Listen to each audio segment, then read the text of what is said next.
আজকে শুক্রবার আর শুক্রবার মানে অনেকটা আমাদের কাছে স্পেশাল, যেহেতু শুক্রবারে সবারই বন্ধ থাকে আর বাসায় গেস্ট বা পরিবারের সবাই একসাথে হলে তো আর কথাই নেই। যাই হোক, গতকালকে আমাদের সব কিছু প্ল্যান করা ছিলই যে সকালে কি করব না করব, রান্না কি করব, কিন্তু তারপরও আজকে অনেকটাই লেট হয়ে গেছে। আজকে ঘুম থেকে যেমন উঠতে লেট হয়েছে, নাস্তা করতেও অনেকটা লেট হয়েছে, তারপর রান্না বান্নাও অনেকটা আমি লেট করে করেছি। সকালবেলা উঠে টুকটাক গোছগাছ করেছিলাম আর আজকে খোলাজা পিঠা বানিয়েছিলাম, যেটা গতকালকে আমি প্ল্যান করে রেখেছিলাম। যাই হোক, আজকের খোলাজা পিঠাটা অনেকটা সুন্দর হয়েছে। আমার এমনিতে খুব একটা পারফেক্ট হয় না, তাও আলহামদুলিল্লাহ ইদানিং খুব ভালোই হয়। তো হ্যালো এভরিওয়ান, আসসালামু আলাইকুম। তোমরা কেমন আছো? আমি আলহামদুলিল্লাহ ভালো আছি। নতুন একটা ব্লগে তোমাদেরকে ওয়েলকাম করছি। গতকালকেই প্ল্যান করে রেখেছিলাম আজকে যেহেতু আমাদের পরিবারের সবাই একসাথে হয়েছি, সো আজকে একটু পাক্কি বিরিয়ানি বানাবো, তাও আবার মাটন পাক্কি বিরিয়ানি।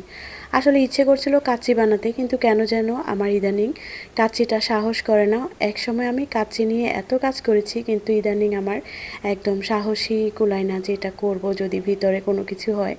যাই হোক, আসলে অনেক দিন প্র্যাকটিস নেই তাই।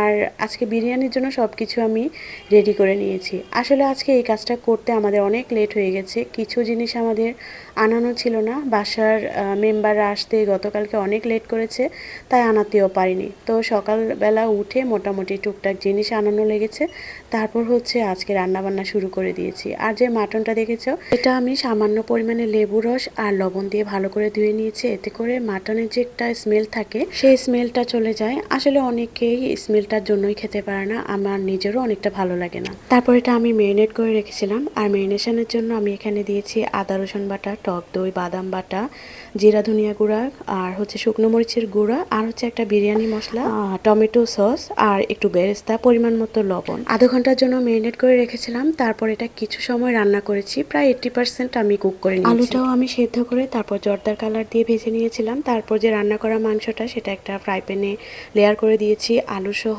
আর ওখানে আমি কিছু বেরেস্তা, আলু বোখারা, বিরিয়ানি মশলা আর একটু লেবু কুচি করে দিয়েছি।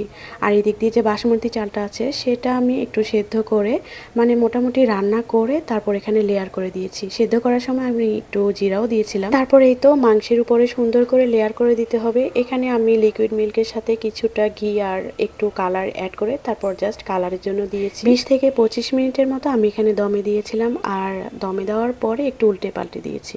এই তো ব্যাস, আমার ঝটপট বিরিয়ানি একদম রেডি। যতটা ঝটপট শুনতে দেখা গেছে ততটা কিন্তু ঝটপট না। প্রসেসগুলো করতে অনেক টাইম লাগে আর রান্না করতেও অনেকটা টাইম লেগেছে। আজকে এটার সাথে করেছিলাম একটু ডিমের কোরমা, সাথে একটু মুরগিও দিয়েছিলাম, মানে চিকেন দিয়েছিলাম আমার মেয়ের জন্য। এই তো দেখো কতটা কালারফুল এসেছে। তো আজকের ব্লগটা কেমন লেগেছে অবশ্যই কমেন্ট করে জানাবা। আজকে তাহলে এখানেই বিদায় নিচ্ছি। তোমরা ভালো থেকো, ইনশাল্লাহ আবার তোমাদের সাথে কথা হবে। আল্লাহ হাফেজ।